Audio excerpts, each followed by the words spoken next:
अस्सलाम वालेकुम स्टूडेंट्स। मेरा नाम ग़ुलाम मुस्तफ़ा है और मैं एमएससी फ़िज़िक्स हूँ और मैं 2017 से मैट्रिक और एफएससी क्लासेस को जो है वो फ़िज़िक्स पढ़ा रहा हूँ। आज से हम इंशाल्लाह अपने इस चैनल के ऊपर सोलर सिस्टम के बारे में शुरू करने जा रहे हैं, जो कि लेक्चर फ़िज़िक्स की तैयारी का भी एक हिस्सा है और बकिया जो कम्पेटिटिव एग्ज़ाम्स होते हैं सब के लिए ये फ़िज़िक्स का जो सब्जेक्ट होगा उसके लिए आपके लिए काफ़ी हेल्पफुल साबित होगा। सबसे पहले जान लेते हैं कि सोलर सिस्टम है क्या। देखें, जो हमारा सोलर सिस्टम है वो मुश्तमिल है सूरज के ऊपर और बहुत से ऑब्जेक्ट्स हैं जो कि सूरज के गिर्द रिवॉल्व करते हैं। अब इन रिवॉल्व करने वाले ऑब्जेक्ट्स के अंदर काफ़ी सारी चीज़ें हैं। ड्वार्फ प्लैनेट्स हैं, मून्स हैं, एस्टेरॉइड्स हैं, कॉमेट्स हैं और बहुत सारे इसके अलावा भी ऑब्जेक्ट्स हैं। हमारा जो सोलर सिस्टम है वो तकरीबन 4.6 बिलियन ईयर्स पुराना है, ठीक है जी। और इसके अलावा जो सबसे इम्पॉर्टेंट चीज़ कि हमारे सोलर सिस्टम का जो ओवरऑल वेटेज है, यानी ओवरऑल जो उसका मैस है वो तकरीबन 99% जो है वो डिपेंड करता है सूरज के ऊपर और बाकी 1% जो है वो दूसरे ऑब्जेक्ट हैं। यानी अगर हमारे सारे सोलर सिस्टम को देखा जाए तो उसमें से सिर्फ जो सन है ना वो तकरीबन 99% जो है ना वो पूरे सोलर सिस्टम के मैस का है, ठीक है। और बाकी 1% के अंदर जो है वो बाकी जितने भी प्लैनेट्स हैं या ऑब्जेक्ट्स और जो रिवॉल्व कर रहे हैं सूरज के गिर्द वो सारे उसके अंदर शामिल हैं, ठीक है जी। तो अंदाज़ा कर लें कि सूरज जो है वो कितना बड़ा है। The solar system is entirely dependent on sun, यानी हमारा जो सोलर सिस्टम है वो ज़्यादातर सूरज के ऊपर डिपेंड करता है। And the only one which is self luminous I which has its on light, यानी हमारा जो सोलर सिस्टम है इसके अंदर सिर्फ एक ही ऑब्जेक्ट ऐसा है जिसकी अपनी रोशनी है और वो सन है, ठीक है। और बाकी जितने भी प्लैनेट्स हैं या ऑब्जेक्ट्स हैं वो सूरज की रोशनी को रिफ्लेक्ट करते हैं। सोलर सिस्टम के अंदर हमारे पास मेन चीज़ जो है वो सूरज है और उसके बाद सूरज के गिर्द रिवॉल्व करने वाले 8 प्लैनेट्स हैं और भी बहुत सारे ऑब्जेक्ट्स हैं। इसमें जो हमारे पास 8 प्लैनेट्स हैं इनमें 4 इनर प्लैनेट्स हैं और 4 जो है वो आउटर प्लैनेट्स हैं।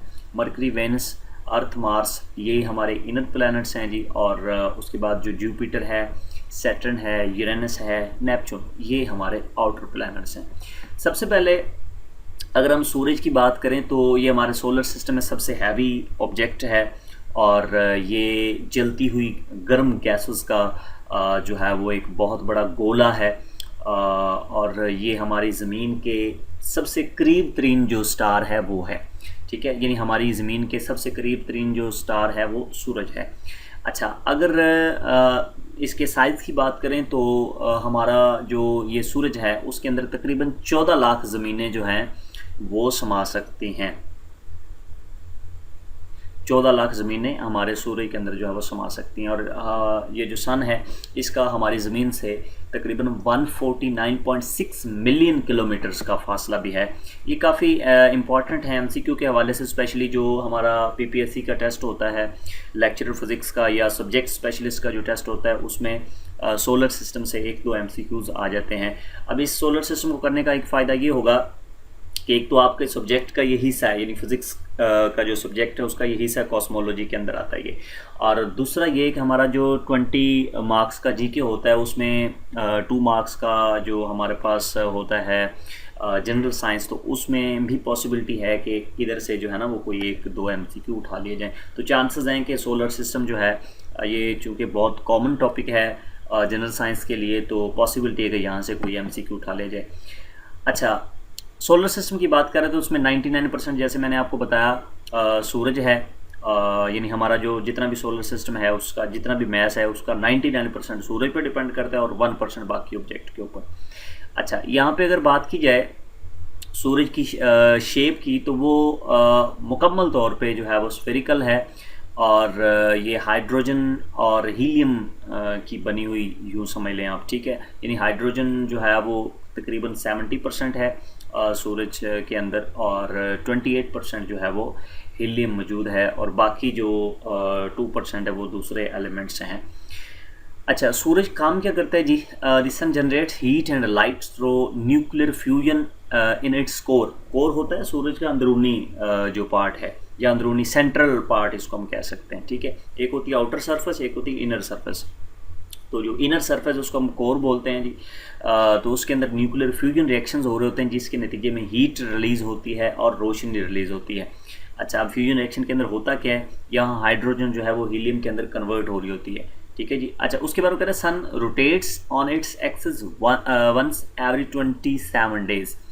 देखें, सूरज जो है ये भी दो तरह की मोशन में है, एक है जी सर्कुलर मोशन में और दूसरा रोटेटरी मोशन में। सर्कुलर मोशन में कैसे, देखें सूरज और हमारा जो पूरा सोलर सिस्टम है और इसके अलावा और भी बहुत सारे जो सिस्टम्स हैं जिनके ऊपर कंसिस्ट करती है हमारी ये गैलेक्सी।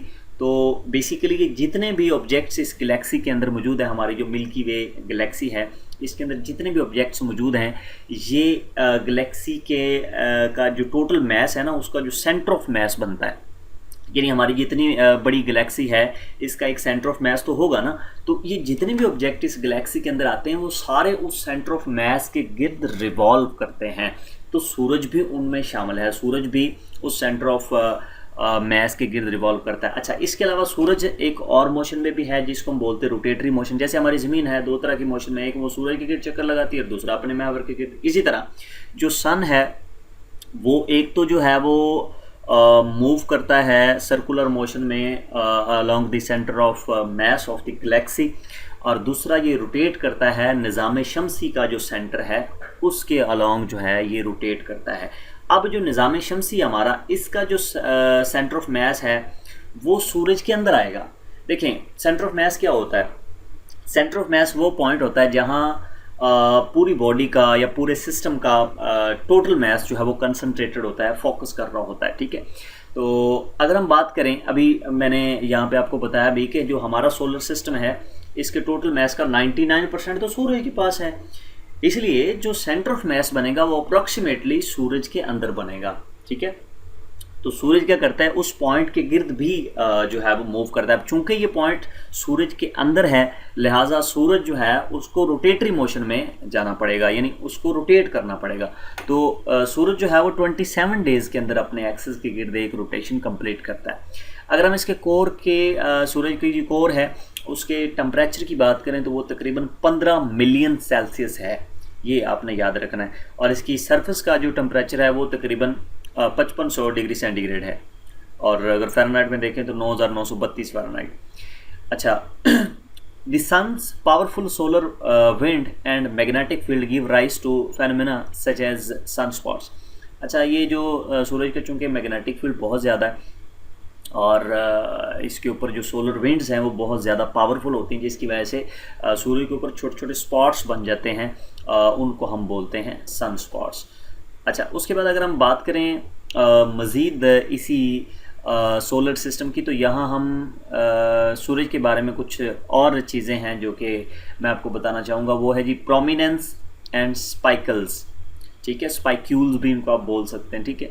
अच्छा, prominence, A solar prominence is a large bright feature extended outward from the sun surface। ये आपको जो पिक्चर में नज़र आ रहा है, यानी सूरज के ऊपर आपको एक जो है ना ऐसे रस्सी टाइप वो जैसे होता है वो नज़र आ रहा है, इसको हम बोलते हैं प्रोमिनेंस, ठीक है। ये सूर्य की सतह के ऊपर बनता है। अब prominence are anchored to the sun surface in the photosphere, यानी जहाँ से लाइट निकलती है वहाँ ये बनते हैं, and extend outward into the sun's hot outer atmosphere, ये फिर आगे फैला होता है सूर्य के गर्म एटमॉस्फेयर की तरफ, और इसको हम बोलेंगे कॉर्निया, ठीक है, जो इसका गर्म पार्ट होगा। स्पेक्यूल्स की बात करें तो ये जो है ये स्मॉल जेट्स होते हैं किस चीज़ के, प्लाज्मा के, जो कि सूरज की सतह के ऊपर बनते हैं। The sun that last a few minutes, यानी ये सूर्य की सरफेस के ऊपर बनता है। यहाँ पर उसने लिखा small jets of plasma from the surface of the sun that last few minute, चंद मिनट तक ये रहता है। जैसे आपको ये शक्ल नज़र आ रही है, ये पिक्चर में आप देख रहे हैं, तो ऐसा लग रहा है जैसे सूरज के ऊपर आग जल रही है। तो बेसिकली इनको हम स्पेक्यूल्स बोलते हैं। मज़ीद अगर हम सूरज की बात करें तो it is source of all energy for life on earth. ज़मीन के ऊपर जितनी भी ज़िंदगी सबके लिए जितनी भी एनर्जी दरकार है उसके लिए सूर्य प्रोवाइड करता है। It powers the food chain through photosynthesis, जाहिर सी बात है ये आपने छोटी क्लासेस के अंदर पढ़ा होगा फोटोसिंथेसिस की मदद से बेसिकली पौधे खुराक तैयार करते हैं। अब इसमें रोशनी की जरूरत होती है, रोशनी कहाँ से आती है? सूरज। On the sun surface there are dark patches known as sun spots, जिनकी ऑलरेडी मैं बात कर चुका हूँ। These are patches of gas that looks dark since they are cooler than their surrounding. यानी जब ये चूँकि ये सन स्पॉट्स हैं, ये अपने इर्द गिर्द के लिहाज से ठंडे होते हैं, जिनकी वजह से ये हमें डार्क नज़र आते हैं। अच्छा, नेक्स्ट जो हमारा लेक्चर होगा उसके अंदर हम प्लैनेट्स को आगे जो है वो फर्दर स्टडी करना शुरू करेंगे। आज की वीडियो काफ़ी लेंथी हो गई है, सो इस वीडियो को यहीं पे वाइंड अप कर देते हैं। इंशाल्लाह जो नेक्स्ट वीडियो होगी उसके अंदर हम फर्दर जो है वो प्लैनेट्स को और जितने भी ऑब्जेक्ट्स हैं उनको डिस्कस करेंगे। वीडियो अच्छी लगी तो वीडियो को लाइक लाजमी करें। अगर आप एजुकेशनल कंटेंट जो है वो देखना चाहते हैं और वैल्यूएबल जो है वो वीडियोज़ और वैल्यूएबल लेक्चर जो है वो आप सुनना चाहते हैं तो इस चैनल को लाजमी सब्सक्राइब करें। Thanks for watching. अल्लाह हाफिज़।